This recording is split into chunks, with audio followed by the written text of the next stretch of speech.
आज का टॉपिक मैं बोर्ड पे समझा सकता हूँ, लेकिन इस पूरे पेज को ना समझाने के लिए साहिल लुधियानवी साहब ने एक गज़ल लिखी है।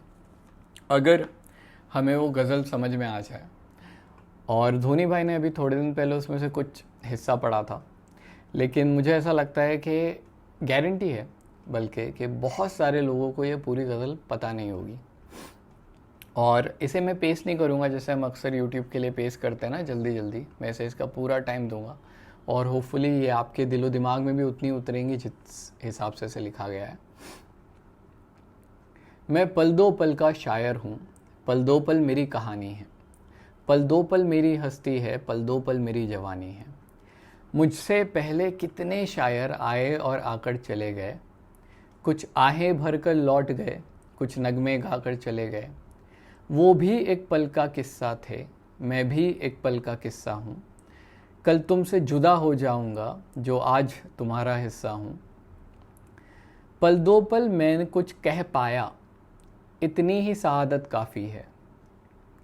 पल दो पल तुमने मुझको सुना, इतनी ही इनायत काफ़ी है। कल और आएंगे नगमों की खिलती कलियाँ चुनने वाले, मुझसे बेहतर कहने वाले, तुमसे बेहतर सुनने वाले। हर नस्ल एक फसल है धरती की, आज उगती है कल कटती है।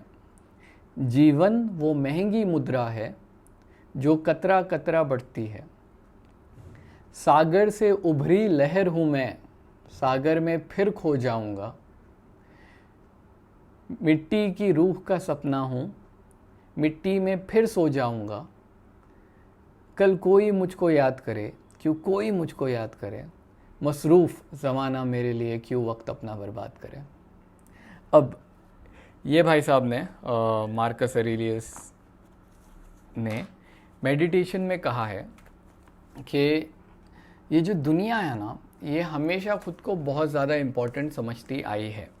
जैसे अभी एआई आ रहा है और आपको वो 1000 ऐड आती होगी मशीन लर्निंग की, इसकी उसकी, कि अगर ये करोगे तो बहुत ज़्यादा बड़े पैसों में जॉब लग जाएगा। और कोई अभी 42 लाख पर एनम कमा रहा है, अभी वो करंटली वो ऐड चल रही है। कमाल की बात ये है कि अभी एआई चल रहा है, इससे पहले स्मार्टफोन का बूम चल रहा था, उससे पहले कंप्यूटर का बूम चल रहा था, उससे पहले और कुछ चल रहा था। हर वक्त में इंसान ने खुद को ज़्यादा सेल्फ इम्पोर्टेंस तो दी है विदाउट एनी डाउट, और ये बताया है कि बस अभी जो हो रहा है, जो अभी हम कर रहे हैं वो टॉप का है। हर वक्त में हर इंसान, हर जनरेशन को ये बताया गया, या उन्होंने खुद ये कहा लोगों से कि बस अभी जो हम कर रहे हैं वो टॉप का है और जो अभी हो रहा है वो टॉप का है। कमाल की बात ये है कि ऐसी 1000 चीज़ें पहले गुजर चुकी है, उससे 1000 चीज़ें और ऊपर पहले गुजर चुकी हैं। हम आज तक फिगर आउट नहीं कर पाए कि पिरामिड कैसे बना था, और ऐसी 1000 चीज़ें हमारे बाद भी आएंगी। इसके लिए कई बार हम ना खुद को बहुत ज़्यादा इम्पोर्टेंट मान लेते हैं, अपने काम को बहुत ज़्यादा इम्पोर्टेंट मान लेते हैं। अब खुद को इम्पोर्टेंट मानना, काम को इम्पोर्टेंट मानना बहुत ज़रूरी है, मना नहीं कर सकते हम।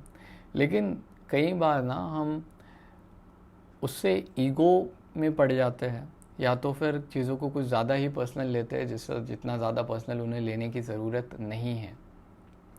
आज का जो टॉपिक है कहीं ना कहीं वो ये सिर्फ समझने के बारे में है कि मुझसे बेहतर कई लोग हैं जो कहीं बेहतर बोलते थे, जो आगे जा चुके हैं, और आपसे बेहतर कई सुनने वाले आगे जा चुके हैं।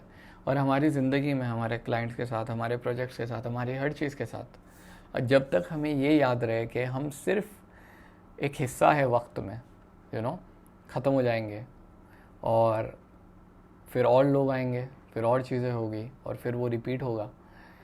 वो दिमाग को कहीं ना कहीं एक सुकून दे के जा सकता है कि ठीक है, मतलब चल रही है दुनिया, बहुत अच्छा है, एंजॉय करना चाहिए और एंजॉय करेंगे।